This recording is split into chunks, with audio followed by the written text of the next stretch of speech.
Good morning, students. How are you? Nice. I am Rohit Singh, Biology Faculty, Elix Academy, Muzaffarpur. हम लोगों ने last topic में अपने class 12 में human health and disease topic को देखा था। Human health and disease topic में हम लोगों ने एड्स के बारे में पढ़ा था, ठीक है। एड्स पॉइंट मैंने जानबूझकर लास्ट टॉपिक में एड्स ही पढ़ाया था, क्यों? क्योंकि हर टॉपिक अलग अलग हो जाएगा। आज का जो हम लोग का टॉपिक है वो है कैंसर। हम लोग कैंसर के अकॉर्डिंग देखेंगे। थोड़ा सा आपको ध्यान देना है, जैसे जो टॉपिक अभी चल रहे हैं इसमें जो कैंसर पढ़े या हम लोग एड्स पढ़े, ये पूरा का पूरा थ्योरेटिकल टॉपिक है। इसमें जो डायग्राम आपको बताया जाएगा या जो फ्लो चार्ट बताया है वही आपको समझना है। बाकी आप सुनकर सेक्शंस को लिख सकते हैं और लिखकर आप इसको अच्छे से कैरी ऑन कर सकते हैं, ठीक है। तो हम लोग का आज का टॉपिक जो है वो है कैंसर।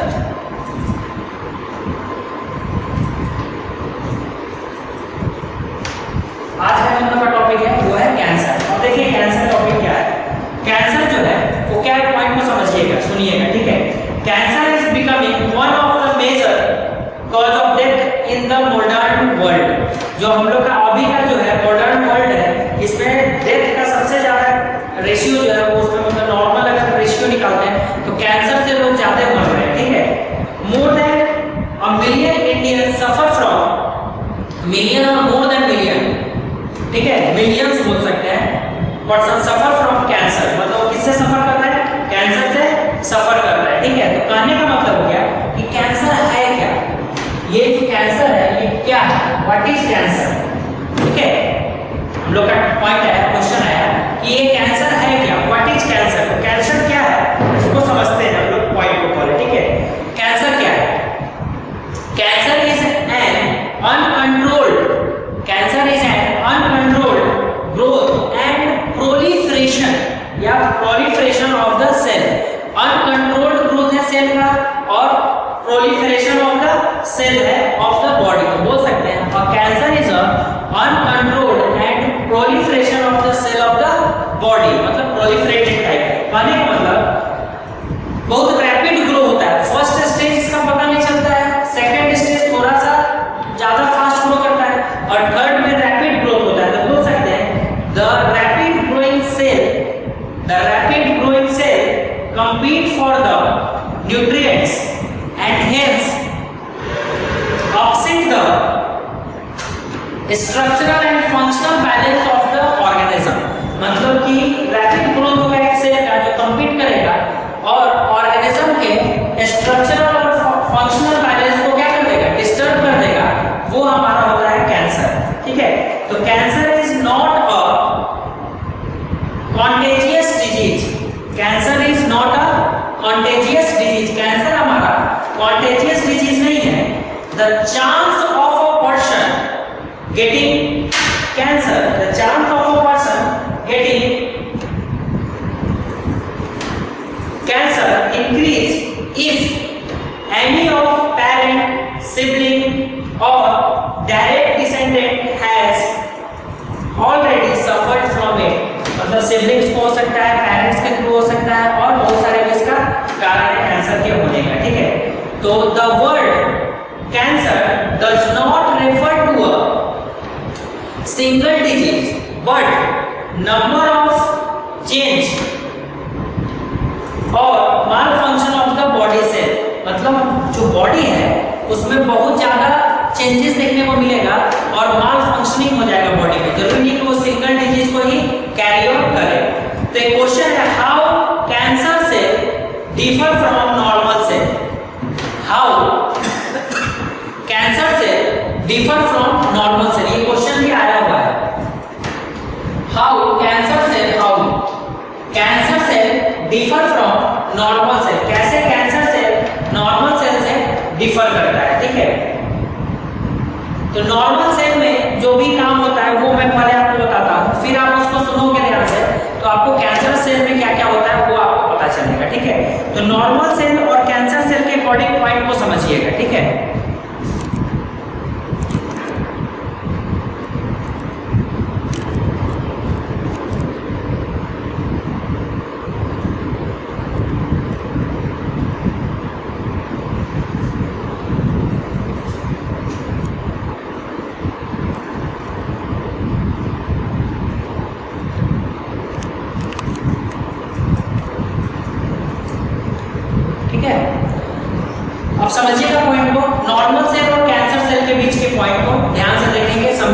ठीक है। अब अगर हम लोग बात करते हैं पहले पॉइंट हम लोग बात कर रहे हैं नॉर्मल सेल की, यहाँ हम बारी से पॉइंट बोलते हैं। पहले नॉर्मल सेल के बारे में आपको बताते हैं, फिर कैंसर के बारे में बताएंगे, ठीक है। First point is your normal cell and then after second point is your cancer cell. तो सेल डिवीजन जो होगा नॉर्मल सेल में वो हाईली रेगुलेटेड प्रोसेस से होगा। कैसे होगा? Highly regulated process. लेकिन वही कैंसर सेल की अगर बात करते हैं तो इसका जो ग्रो और मल्टीपल होगा, ठीक है, यानी कि बोल सकते हैं कि सेल जो होंगे वो grow and multiple in controlled and coordinated manner. ये कंट्रोल एंड कोऑर्डिनेटेड मैनर में करेंगे, ठीक है। That's means some cell suddenly start multiplying uncontrollably and do not respond to normal growth mechanism as this break down the regulatory mechanism। मतलब कि जो regulatory mechanism को follow करेंगे सेल डिवीजन में वो नॉर्मल सेल होंगे, और जो रेगुलेटरी मैकेनिज्म को फॉलो नहीं करेंगे वो क्या होंगे हमारे, बताइए, वो कैंसर सेल होंगे, ठीक है। दूसरा पॉइंट समझते हैं कि मैच्योर एंड डिफरेंशिएशन सेल है फाइनाइट लाइफ स्पैन, पूरे लाइफ स्पैन तक मैच्योर और सेल डिफरेंशिएशन को ही कंटिन्यू करेगा। लेकिन जब हम कैंसर सेल में आएंगे तो the proliferate is an unregulated manner as they do not respond to contact immunisation. That means we can say that, हम लोग बोल सकते हैं कि ये जो वर्क करेंगे वो लाइफ स्पैन के फाइनाइट फॉर्म तक नहीं करेंगे। फिर से old and old out cell होंगे। तीसरा पॉइंट बोल रहा है नॉर्मल सेल के लिए, old out cell replaced by new cell. जो सेल खराब हो चुके हैं या मतलब जो वुंडेड हो चुके हैं वो न्यू सेल से रिप्लेस कर लिए जाएंगे। दैट्स मींस इसमें सेल डिफरेंशिएशन अच्छे तरीके से होगा। लेकिन जैसे ही इस फॉर्म में आएंगे तो यहाँ पे ये काम नहीं करेगा, ठीक है। यहाँ पे क्या करेगा, the give rise to clone of the cell that expand to considerable size and give rise to neoplasm which then give rise to tumor।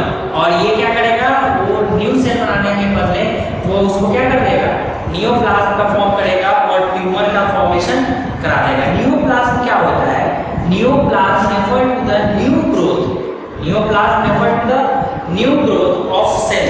New growth of the cell होता है जिसको हम लोग एबनॉर्मल ग्रोथ बोलते हैं। Normal growth होगा तो new cell का फॉर्मेशन, लेकिन जब एबनॉर्मल ग्रोथ का होगा मतलब abnormal new growth cell form करेंगे तो उसको हम लोग नियोप्लाज्म से कंसीडर करते हैं। और ट्यूमर क्या है, tumour is formed by mass of neoplasm. जब नियोप्लाज्म का मास एक जगह आ जाएगा, मतलब बहुत सारा नियोप्लाज्म एक जगह जमा हो जाएगा तो ट्यूमर का फॉर्मेशन करेगा which increase the size and disrupt the normal cell।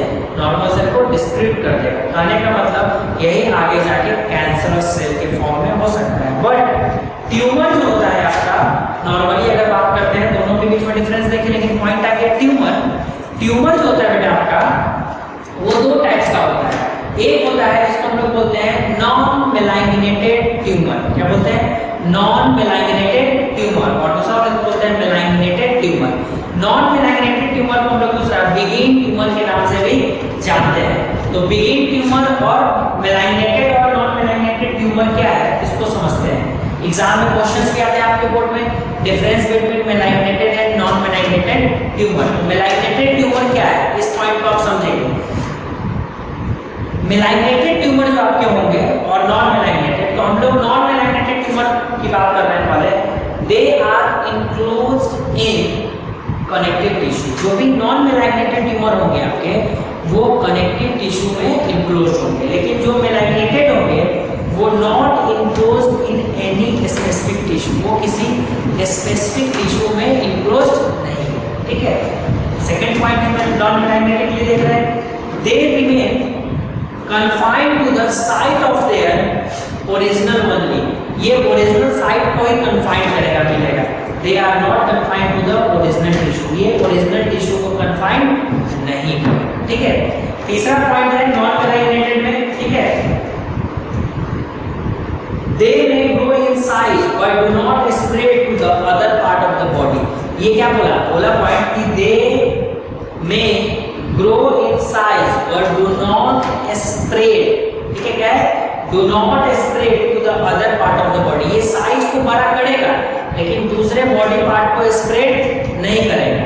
लेकिन जैसे ही मेलाइग्नेटेड में तो the cancer cell are carried by the blood और लिम्फ और other part of the body where they spread secondary cancer and metastasis.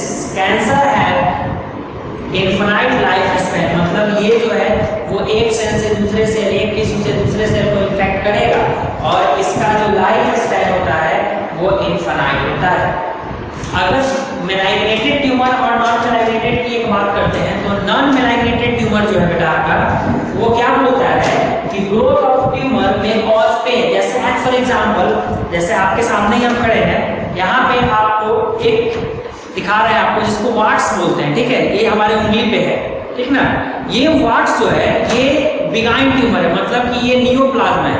अब ये cancer का form नहीं कर सकता है, तो बोल सकते हैं नॉन मेलाइग्नेटेड होने के कारण इसके लिए पॉइंट कि ग्रोथ ऑफ ट्यूमर में कॉज पेन, और इसके ग्रोथ के कारण पेन हो सकता है। लेकिन if it is press against some vital organ और टिश्यू, लेकिन ये कुछ वाइटल ऑर्गन और टिश्यू की वजह से अगर आपकी इंटेस्टाइन में कोई ट्यूमर हो गया तो आपके क्या करेगा, मेटासेंट्रिक नर्व को या बहुत सारे पार्ट्स को प्रेस कर देगा, लेकिन आपको पेन होगा उससे, लेकिन वो आगे फिर ग्रोथ करता रहेगा साइज बढ़ता, लेकिन आपको कैंसर नहीं होगा। लेकिन अगर मेलाइग्नेटेड हो गया तो only malignant tumour is referred as a cancer. तो जब तक मेलाइग्नेटेड ट्यूमर जब हो जाएगा तो उसको किस में रेफर कर देंगे, कैंसर में रेफर कर देंगे, ठीक है। तो ये था आपका पॉइंट कैंसर। कैंसर क्या है आपको बताएं, कैंसर कैसे होता है ये आगे देखेंगे। दूसरा आपको बताएं कि how cancer cell differ from normal cell, उसमें आपको डिफरेंस होता है। कैंसर सेल और नॉर्मल सेल के डिफर के बीच में हम लोग एक पॉइंट आ गया ट्यूमर। मैंने आपको ट्यूमर के बारे में बताया गया। ट्यूमर क्या है, मास ऑफ नियोप्लाज्म है और उसका दो टाइप्स है, एक टाइप है मेलाइग्नेटेड और दूसरा है नॉन मेलाइग्नेटेड। अब जो हम लोग का पॉइंट है वो है टाइप्स ऑफ कैंसर। कैंसर कितने टाइप्स के होते हैं, ठीक है। तो टाइप्स ऑफ कैंसर हम लोग देखते हैं,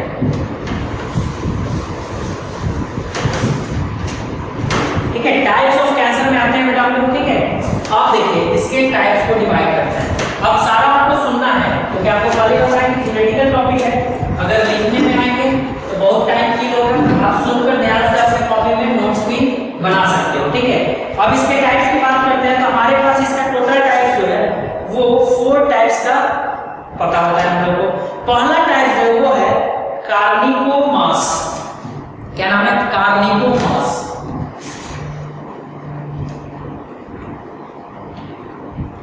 फर्स्ट टाइप आपका कार्निकोमास, ठीक है।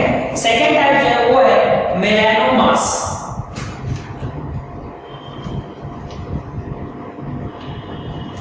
सेकेंड टाइप आपका क्या है, मेलानोमास। थर्ड टाइप जो है सार्कोमास, सार्कोमास, ठीक है। और फोर्थ टाइप जो है आपका ल्यूकेमिया। 4 टाइप्स आपको बताया गया, ठीक है। फोर्थ टाइप आपका क्या है, ल्यूकेमिया, जिसको हम लोग बोलते हैं नॉर्मली ल्यूकेमिया या लिम्फोमास एंड लिम्फोमास। ये 4 टाइप्स का है। और चारों टाइप को ध्यान से सुनेंगे और देखते चलेंगे, ठीक है। कार्सिनोमास जो है जिसको हम कार्सिनोमास बोलते हैं, कार्सिनोमास, सॉरी स्पेलिंग मिस्टेक है, कार्सिनोमास, कार्सिनोमास, ठीक है। कार्सिनोमास जिसको हम लोग बोलते हैं, ध्यान से सुनेंगे। कार्सिनोमास जो हम लोग का arise from epithelial and ectodermal tissue. ये कहां से एराइज होता है, इपिथेलियल और इक्टोडर्मल टिश्यू से एराइज होता है, ठीक है। अब इपिथेलियल और इक्टोडर्मल आप पढ़े हुए होंगे टिश्यू क्लास 11th में, जो अपर पोर्शंस में मिलते हैं या इनसाइड द ट्यूब मिलते हैं वो इपिथेलियल टिश्यू होता है, ठीक ना। दूसरा जैसे स्किन पे होगा, एग्जांपल से आपको ज्यादा अच्छे समझ में आएगा। स्किन पे मिलेगा, ब्रेस्ट कैंसर होगा, लंग कैंसर होगा, कैंसर ऑफ स्टोमक होगा, ये सारा जो है, या कैंसर ऑफ पैंक्रियाज होगा, ये सब जो होता है वो कार्सिनोमास में आता है, ठीक है। About 85% of all tumor are calcareous। जितने सारे भी हमारे ट्यूमर्स है वो सब के सब कार्सिनोमास में ही काउंट किए जाते हैं। दूसरा टाइप है आपका मेलानोमास। मेलानोमास जो होता है ये ग्रोथ करता है मेलानोसाइट, ठीक है। मेलानोसाइट भी हमारे स्किन पे मिलता है, टाइप ऑफ सेल है जो हमारे स्किन पे मिलता है, मेलानेटेड पिगमेंट जिसको हम लोग मेलानिन बोलते हैं। ये टाइप ऑफ स्किन कैंसर, तो मेलानोमास को हम लोग टाइप ऑफ स्किन कैंसर बोल सकते हैं। सार्कोमास है, affect and arises from mesodermal tissue। ये मेसोडर्मल टिश्यू पे इफेक्ट करेंगे और एराइज करेंगे। एग्जांपल जैसे बोन कैंसर होगा, मसल कैंसर है, फैट है, कार्टिलेज कैंसर है, ये सारे के सारे हमारे सार्कोमास में आते हैं। तो सार्कोमियर पढ़े थे आप टिश्यू में, जब आपको पढ़ाया गया होगा मसल्स, मस्कुलर टिश्यू मसल्स के बारे में, वहां सार्कोमियर पढ़ाया गया, वो वही है यहाँ। Rare in human, all about 1% of all tumour, जितने सारे में ट्यूमर है उसमें 1% हमारा सार्कोमियर होता है, यानी कि सार्कोमास होता है, ठीक है। रेयरली मिलेगा आपको ह्यूमंस में। नेक्स्ट है 4th नंबर आपका पॉइंट है, यहाँ आप लोग देख रहे हैं 4th number leukaemia. Leukaemia cancer, तो ये cancer of tissue in which blood और लिम्फ इज फॉर्म, ये ब्लड और किसमें मिलेगा, लिम्फ में ही मिलेगा। जैसे इसको बोलते हैं ट्यूमर ऑफ हेमाटोपोएटिक सेल, इसको हम लोग नॉर्मली जानते हैं ट्यूमर ऑफ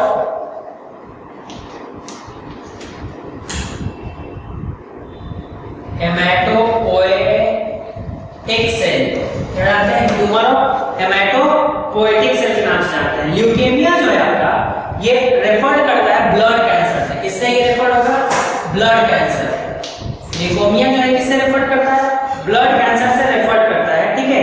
ये मिलियन ऑफ एबनॉर्मल और इमैच्योर डब्ल्यूबीसी या ल्यूकोसाइट के इनकैपेबल फाइटिंग को क्या करता है, इन्फेक्ट करता है। तो डब्ल्यूबीसी को इन्फेक्ट करना काम होता है ल्यूकेमिया का, ठीक है। तो एग्जांपल के लिए हम बोल सकते हैं कि लिम्फेटिक टिश्यू या लिम्फ नोड में और ब्लड में जो कैंसर होते हैं वो हमारे ल्यूकेमिया होते हैं। तो 4 टाइप्स के होते हैं हमारे पास, वो आपको बता दिया गया। अब हमारे पास है कॉज ऑफ कैंसर, कैंसर होने के क्या क्या कारण है। तो कैंसर होने का कारण बहुत सारा हो सकता है। एक तो कारण हो सकता है over exposure of ionising radiation. अगर हम एक्सरे वगैरह, जो लोग एक्सरे वगैरह का यूज करते हैं, जो लोग एक्सरे प्लांट लगाए रहते हैं, उन लोगों को चांसेस ज्यादा होता है कैंसर होने का, क्योंकि उससे आयोनाइजिंग रेडिएशन का फॉर्मेशन होता है। अल्ट्रावायलेट रेडिएशन के फॉर्मेशन के कारण हो सकता है, गामा रेडिएशन के फॉर्मेशन के कारण हो सकता है, कुछ केमिकल्स के कारण भी हो सकते हैं, जैसे nicotine, caffeine, steroids, air pollutants, ठीक है। इन सब के कारण भी कैंसर हो सकते हैं। अल्कोहल का यूज करने से पैनक्रियाज कैंसर भी हो सकता है, ठीक है। तो जब आप ज्यादा केमिकल्स का यूज करोगे तब भी आपको कैंसर होने का चांसेस रहेगा, ठीक है। अब पॉल्यूटेंट से जो कैंसर होंगे या केमिकल से कैंसर होंगे, वो आपके लंग्स के, ब्रेन में लंग्स कैंसर हो सकते हैं, ब्रेन कैंसर हो सकते हैं, ब्रेस्ट कैंसर हो सकते हैं, उससे ब्लड कैंसर भी हो सकता है। क्रोनिक फिजिकल एब्रेशंस, ठीक है, chronic physical aberrations of skin producing skin cancer, chronicle physical aberrations के कारण भी आपको स्किन कैंसर हो सकता है। वेरियस टाइप ऑफ वायरस के कारण भी, ठीक है, जिसको हम लोग बोलते हैं ऑन्कोजेनिक वायरस के कारण भी कैंसर हो सकते हैं। ऑन्कोजेनिक वायरस के कारण कैंसर हो सकते हैं। बहुत सारे ऐसे जीन हैं जिसको हम लोग सेलुलर ऑन्कोजेंस बोलते हैं, उनके कारण भी कैंसर हो सकते हैं, जिसको प्रोटो ऑन्कोजेन भी बोला जाता है। तो ऑन्कोजेन वायरस के कारण भी कैंसर हो सकता है, और बहुत सारे केमिकल के कारण हो सकता है, रेडिएशन के कारण भी हो सकता है, ठीक है। अब यहाँ पे पॉइंट देखते हैं आप लोग कि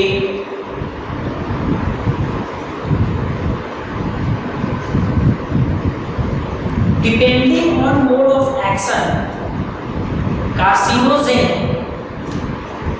fall into following main categories. उनके मोड ऑफ एक्शन के कारण कार्सिनोजेन को अलग अलग कैटेगरीज में हम लोग डिवाइड करते हैं। तो पहला कैटेगरी जो है उसको आप समझिएगा, जिसको हम लोग बोलते हैं अल्टरनेशन इन जेनेटिक मटेरियल।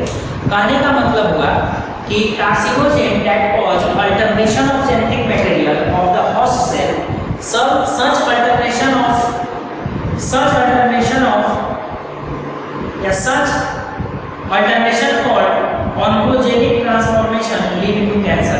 मतलब oncogenic transformation के कारण भी कैंसर हो सकते हैं। कहने का मतलब ऑर्गन ट्रांसप्लांट अगर आप करते हैं वहाँ भी कैंसर के चांसेस हो सकते हैं।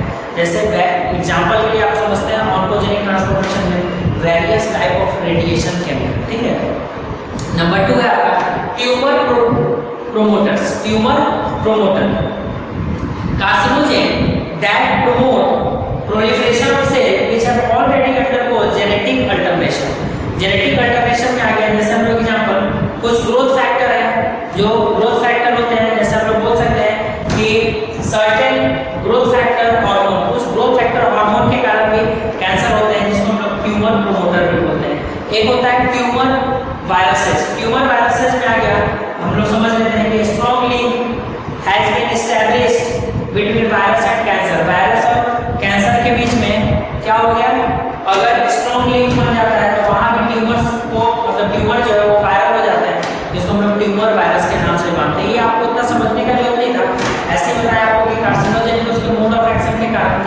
डिवाइड किया गया, एक है ऑन्कोजेनिक ट्रांसफॉर्मेशन, दूसरा है टिश्यू प्रोमोटर और तीसरा है टिश्यू वायरसेस, ठीक है। अब कैंसर और एंड ऑन्कोजेन, ठीक है, ऑन्कोजेनिक वायरस है जिससे कैंसर होते हैं। कैंसर स्प्रेड कैसे करते हैं, ठीक है, हाउ कैंसर स्प्रेड, कैंसर जो है स्प्रेड करने का बहुत सारा कारण है। एक मेटास्टेसिस के कारण हो सकता है, कहने का मतलब कि migrated cell break away from the parent mass and primary tumour and travel via blood और लिवर के थ्रू स्प्रेड हो सकता है, ठीक है। फिर ये प्राइमरी ट्यूमर से सेकेंडरी ट्यूमर में कन्वर्ट करेगा, फाइनल स्टेज पे पहुंचता है तो इसको हम लोग बोलते हैं वास्कुलराइज्ड, ठीक है, मतलब कि new network of blood vessel develop and provide impulse to the further growth. मतलब प्राइमरी स्टेज होगा, सेकेंडरी स्टेज होगा और फाइनली इसका लास्ट स्टेज होगा जिसको हम लोग थर्ड स्टेज होता है, जिसको हम लोग प्रिवेंट करना बहुत ही मुश्किल होता है। तो स्प्रेड लिम्फ और ब्लड के थ्रू ही मेनली होते हैं, ठीक है। अब इसका डायग्नोसिस कैसे करेंगे या डिसेक्शन कैसे करेंगे, तो इसका सेल्फ एग्जामिनेशन भी होता है। तो सेल्फ एग्जामिनेशन से कर सकते हैं या awareness about danger signal of cancer given बहुत सारा देख देता है हम लोग, उसके थ्रू कर सकते हैं। तो डेंजर सिग्नल क्या है, lump and hard area in the breast, breast का एरिया लंप हो जाएगा, मतलब झुका हुआ लगेगा और खाने का मतलब लंप एरिया हो जाएगा और हार्ड हो जाएगा, ठीक है।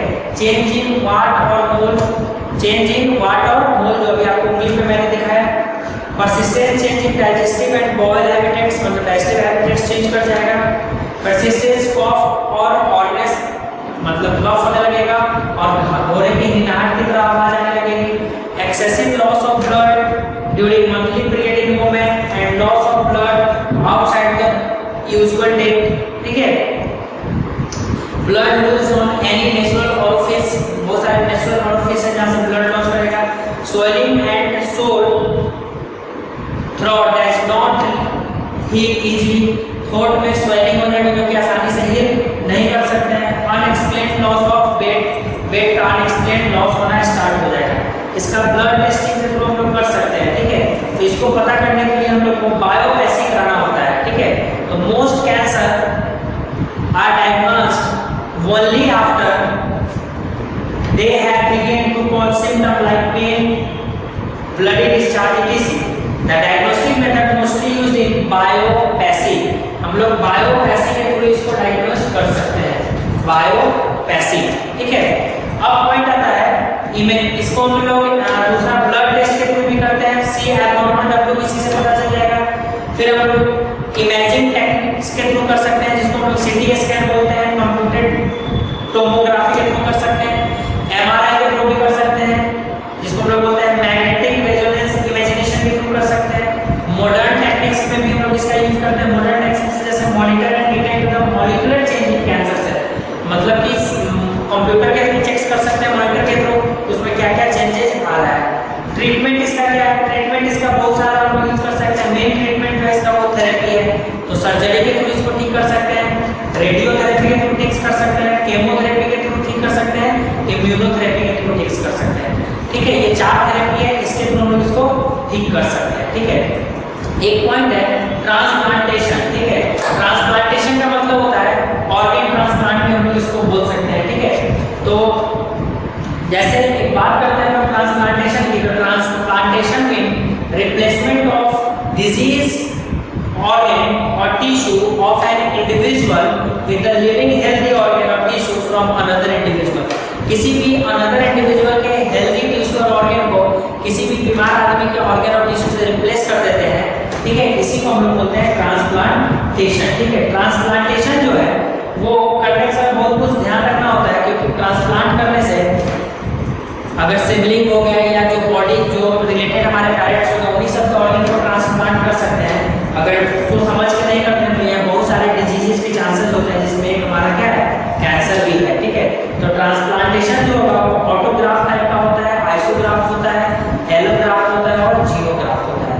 तो इतना आप लोग नहीं समझना था, फिलहाल आपको समझना था कि कैंसर क्या है, कैंसर को कैसे डिटेक्ट करते हैं, कैंसर का प्रिवेंशन कैसे है, कैंसर स्प्रेड कैसे करता है और कैंसर के टाइप कितने हैं। कैंसर जो स्प्रेड करता है वो आपको पता है कि कैंसर जो स्प्रेड करेगा वो प्राइमरी स्टेज ब्लड और लिम्फ के थ्रू, फिर वही आगे जाके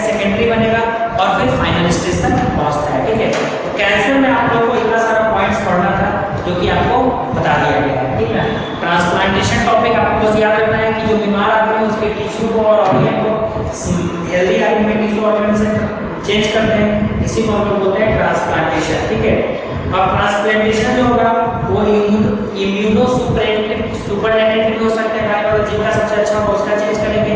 ट्रांसप्लांट ऑर्गन फ्रॉम सिबलिंग, हमेशा सिबलिंग से ही कर सकते हैं। और by use of x irradiation of bone marrow, मतलब या तो हम लोग बोन मैरो के इरेडिएशन के थ्रू कर सकते हैं। क्लियर, कोई दिक्कत नहीं है।